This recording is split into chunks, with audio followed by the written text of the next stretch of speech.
Bagamat malakas ang bulong-bulungan na magsasama sa isang proyekto, sina Catherine Bernardo at James Red, wala pa namang opisyal na payag ang Kapamilya Network tungkol dito. Pero nauna nang ginawa ng teaser nito ng ABS-CBN Films head na si Chris Anthony Gasmin noon sa nangyaring decommission ng Millennium Tower ng nasabing TV network noong July 9, 2025 na meron ngang may nilulutong proyekto sa mga kilalang ABS-CBN talent na bagay na pakakabangan daw ng mga fans.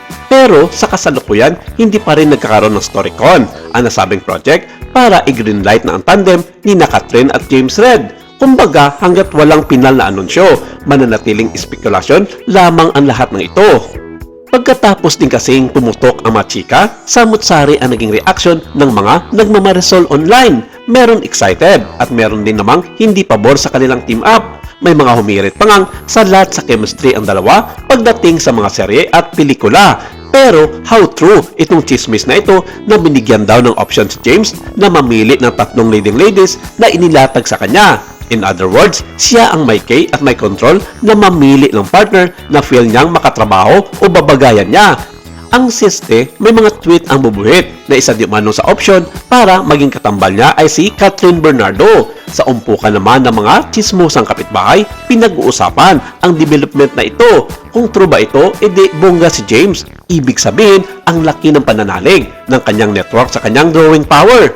May mga nagbabalita namang nag-react na nagsasabing dadalhin ni James si Catherine and not the other way around.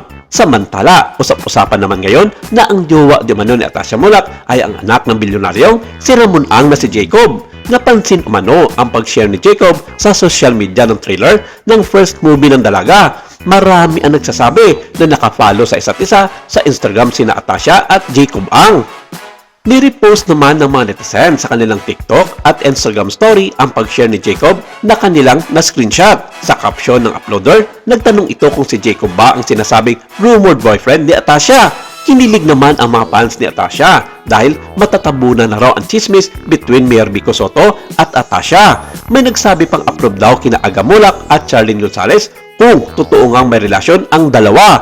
Ayon pa sa ibang mga komento, hindi raw ito ang unang beses na ginawa ni Jacob ang pagsuporta kay Atasha Mulak.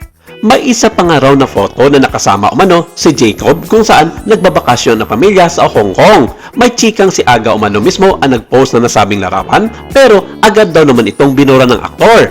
Well, malalaman naman ang buong katotohanan kapag nagsulputan na sa social media ang isyu at larawan mula sa dalawang personalidad.